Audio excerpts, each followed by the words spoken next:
하나님께서 우리에게 주시는 말씀은 느헤미야 2장 20절 말씀을 함께 합독하겠습니다. 하늘의 하나님이 우리를 형통하게 하시리니 그의 종들인 우리가 일어나 건축하려니와 오직 너희에게는 예루살렘에서 아무 기업도 없고 권리도 없고 기억되는 바도 없다 하였느니라. 아멘. 리더십이란 목표 지향성, 사람들 간의 영향력, 상호 교류, 힘, 자발성, 영향력 행사 과정 등 이 6가지와 관련이 된다라고 말할 수 있습니다. 리더십이란 사람들 사이에 끊임없이 바람직한 영향력을 주고받으며 탁월한 성과를 창출해 나가는 과정입니다. 유능한 리더는 사랑받고 칭찬만 받는 사람이 아니라 그를 따르는 사람들이 올바른 일을 하도록 하는 사람이다. 맞습니다. 이런 관점에서 느헤미야의 리더십을 몇 가지 한번 살펴보도록 하겠습니다. 느헤미야 리더십의 특징은 서론할 때 제가 일부분을 말씀을 드렸는데 그 부분과 오늘 좀 더 구체적인 부분을 더 첨가해서 말씀드리도록 하겠습니다. 느헤미야는 모든 일에 기도를 앞세운 기도하는 지도자였습니다. 그는 조국의 환난 소식을 듣고 금식하며 기도하였고 왕의 호의에 대한 물음에도 하나님께 묵상으로 기도하였던 사람입니다. 대적자들의 조롱에도 직접 맞서지 않고 하나님께 호소했던 지도자였습니다. 내부의 어려운 상황을 헤쳐나가면서 하나님의 은혜를 구하였고 자신을 모압하고 위협하는 대적들로 인해서도 기도했던 기도의 사람입니다. 신앙이 있는 지도자에게 가장 중요한 덕목은 하나님께 아래는 기도하는 리더일 것입니다. 또한 느헤미야는요, 조국을 사랑했습니다. 그 조국을 사랑한 열정과 비전을 가진 지도자가 느헤미야였습니다. 조국의 현실에 수심을 감출 수 없었던 애국자였습니다. 여러분, 좋은 지도자가 조국과 민족을 사랑하지 않고 백성들을 사랑하지 않으면 좋은 지도자가 될 수가 없지요. 그 스스로 혼자서 밤늦도록 예루살렘 폐허된 성읍 현장을 직접 조사했던 사람이 느헤미야였습니다.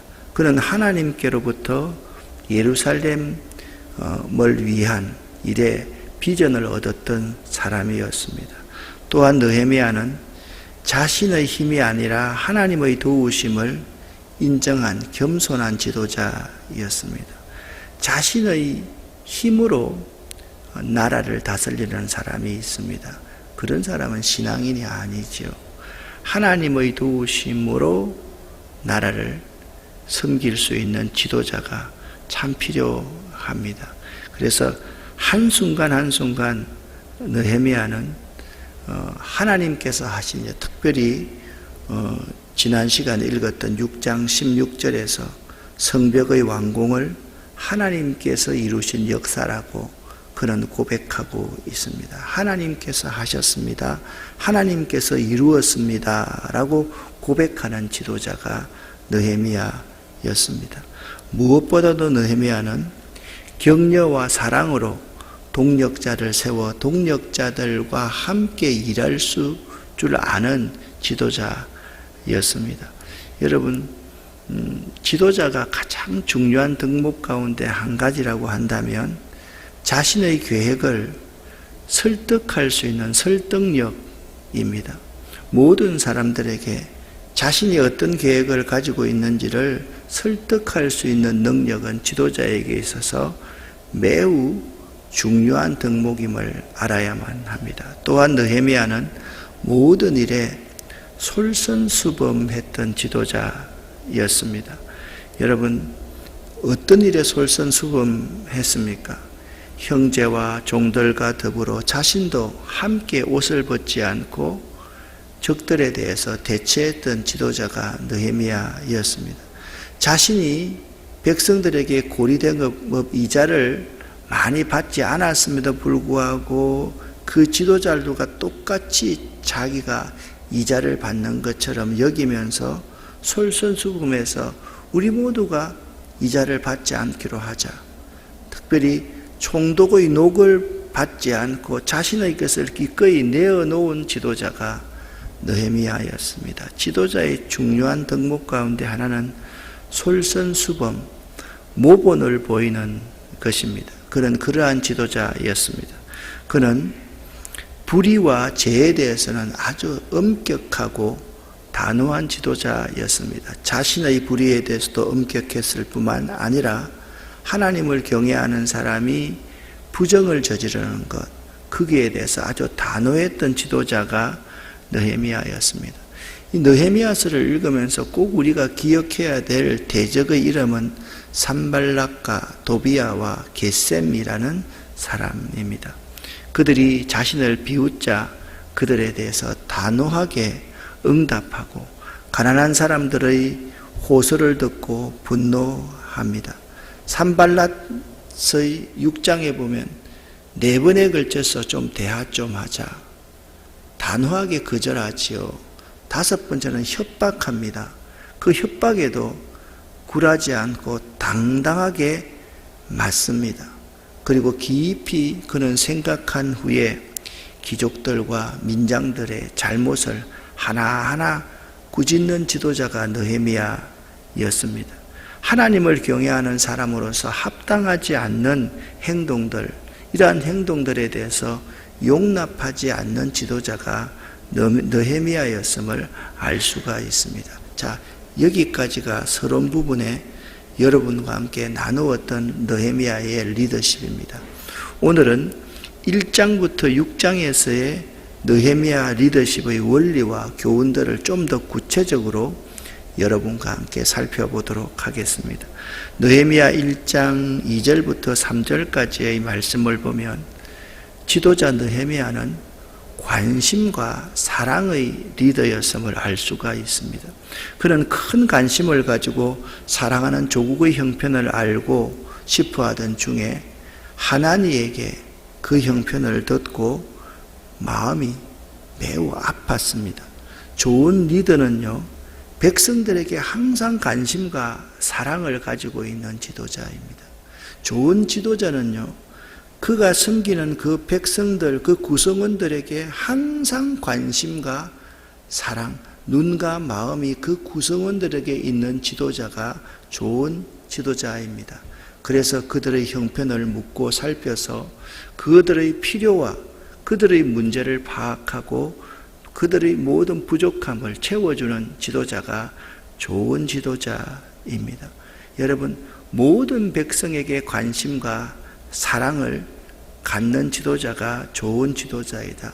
내 편, 나를 지지하는 사람, 이런 사람에게만 관심받는 지도자는 좋은 지도자가 될 수가 없습니다. 두 번째, 이 느헤미야는 백성들의 죄를 자신의 죄로 여기는 이 공동체 의식을 가지고 있는 지도자였습니다. 이것도 매우 중요한 것이죠. 저들은 잘못했고 나는 어렵다. 저들은 틀렸고 나는 맞다가 아니라 백성들이 지은 죄는 내가 지은 죄와 동일시할 수 있는 지도자가 좋은 지도자입니다. 느헤미야의 눈 속에는 항상 마음 속에는 사랑과 긍휼이 있었습니다. 그래서 백성들의 문제를 자신의 문제로 여기고 하나님께 나아가서 백성들의 문제를 자신의 문제처럼 내놓고 기도했던 지도자가 느헤미야였습니다.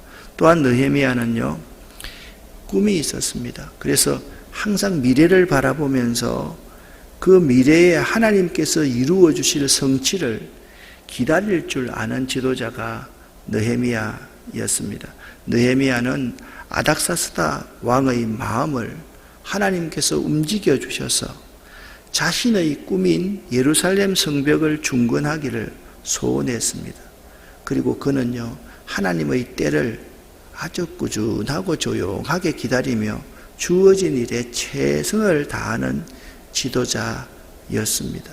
느헤미야는 이런 사람, 비전이 있었고 그 비전을 하나님께로 이루어 주실 그 때를 기다릴 줄 아는 지도자가 느헤미야였습니다.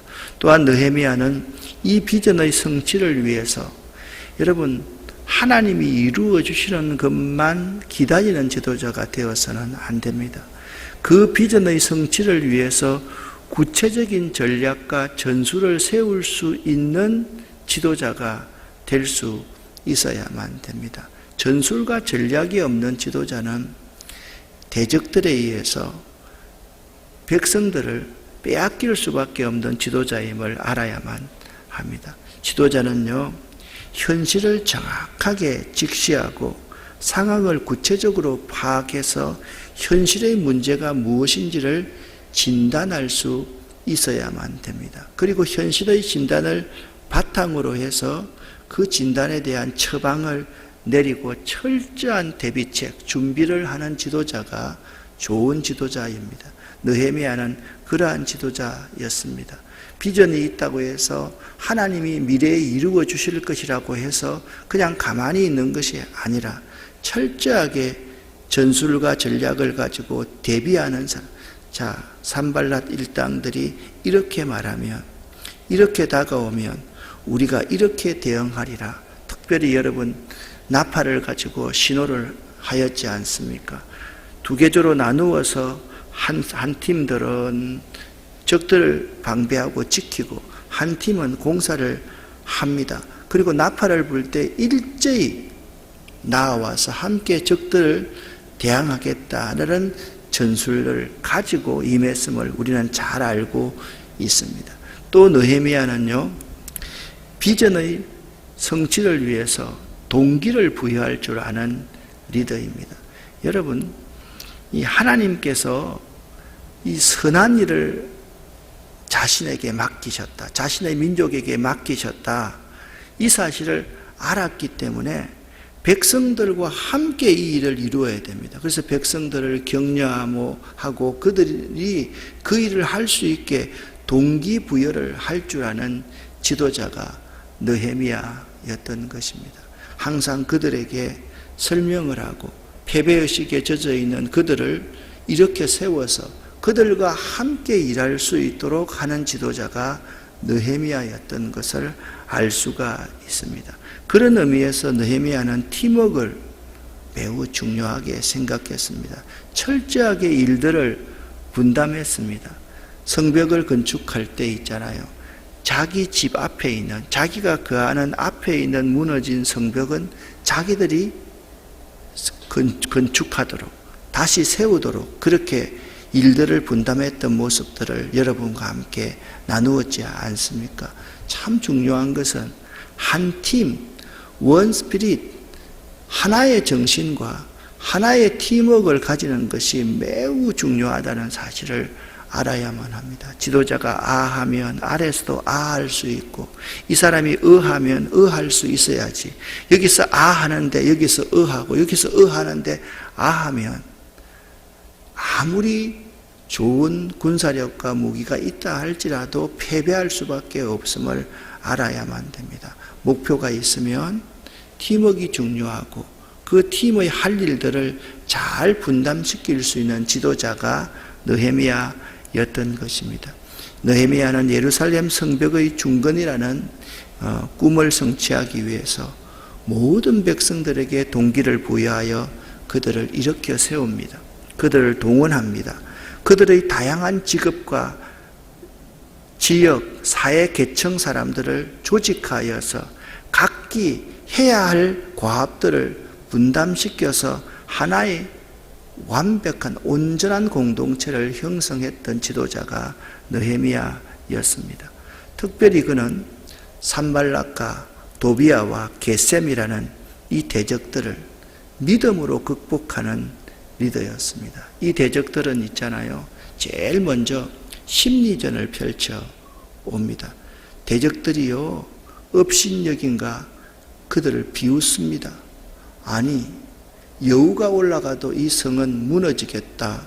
라고 하는 이 겟셈의 비웃음, 산발락과 도비아의 비웃음, 또 대적들은 위협합니다. 우리가 쳐들어와서 너희들을 썰어버리겠다라고 이야기를 합니다. 그들은요, 거짓을 꾸며내가 네가 왕이 되려느냐? 라고 하면서 네가 모반을 하려느냐? 네가 배신자가 아니냐? 그렇게 두렵게 합니다. 그 모든 것을요, 믿음으로 잘 이겨냈던 지도자가 느헤미야였음을 알 수가 있습니다. 특별히 느헤미야는요, 내부의 문제들에 직면했을 때 그 내부의 문제에 대해서는 지혜롭게 대처해 갔음을 볼 수가 있습니다. 예를 들면 이 목표가 온전히 완성되기 전에 내부에 있는 문제들을 건드리기 시작하면 그 목표를 이룰 수가 없습니다.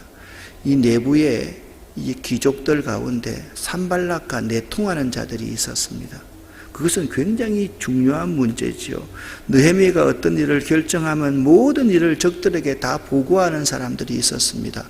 이 산발락이라는 사람, 도비아라는 사람, 겟셈이라는 사람은 너무 꾀가 많아서 이 귀족들과 함께 정략적인 결혼을 하기 시작했어요. 서로 사돈을 맺기 시작했습니다. 그러니까 느헤미야의 모든 것을 다 알았습니다. 그런데 사전에 그들을 건드리지 않습니다. 성읍이 중건되고 난 후에 그들의 죄를 하나하나 낱낱이 밝힙니다. 이 여러분, 예루살렘의 중건이라는 것은 백성들을 하나로 통합해낼 수 있는 아주 중요한 모멘텀을 이루는 것이거든요. 그 백성들의 마음을 하나로 통합시키고 난 이후에 그들의 잘못을 하나하나 파헤쳐서 그들의 모든 모략들을 분쇄시킨 사람이 느헤미야였습니다. 여러분, 외부의 적보다 너무 중요한 것이 내부에서 일어나는 분열 장애입니다. 그래서 내부의 문제를 다룰 때는 그 문제들을 느헤미야는 직접적으로 다룹니다. 외부의 적들이 와서 고노평지에서 우리가 대화를 한번 해보자 라고 했을 때 자기가 나가지 않습니다. 자기의 척근들을 지켜서 자기의 메시지를 그들에게 정확하게 전달을 합니다. 그런데 내부에 있는 장애들을 다룰 때는 그 문제들을 자기가 직접 다루면서 정면으로 돌파해 나가는 담대함과 지혜가 있었습니다. 특별히 백성들의 가장 큰 불만은 흉년이 왔습니다. 먹을 것이 없었습니다. 그런데 자기의 땅을 팔아서, 밭을 팔아서 먹을 것을 장만했습니다. 그것마저 못하니까 자기 아들, 딸들이 종으로, 노예로 붙들려 가는 거죠. 매우 큰 문제였습니다. 이 내부의 문제는 유다 공동체가 무너질 수 있는 아주 중요한 문제였습니다.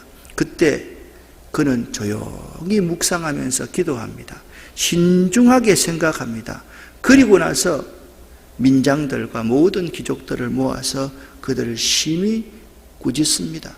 하나님이 우리를 구원하시기 위해서 그 긴 세월 동안 은혜로 우리 백성들을 구원했는데 도리어 한 백성이 너희가 우리의 아들, 딸들을 노예로 삼는구나 라고 그들을 꾸짖으면서 너희가 하나님의 구원을 도리어 되돌리려고 하느냐라고 그들을 책망합니다.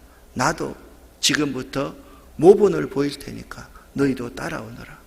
나도 전혀 녹봉을 받지 않겠다. 내가 가지고 있는 기득권을 다 내려놓겠다. 만약 이것을 어길 시에는 그 재산을 다 몰수하겠다. 그렇게 느헤미야가 아주 담대함과 지혜를 가지고 대했을 때 백성의 지도자들 모두가 우리가 아멘, 그렇게 하겠습니다. 그렇게 순종하겠습니다. 라고 했던 것을 여러분과 제가 함께 살펴보았습니다. 사랑하는 여러분, 느헤미야의 리더십이 나와는 상관없다, 지도자들에게만 상관이 있다라고 생각하지 마시기를 바랍니다. 여러분 한 사람 한 사람이 느헤미야 같은 좋은 리더가 될 수 있어야만 됩니다. 느헤미야는 무엇보다도 먼저 기도하고 계획했습니다.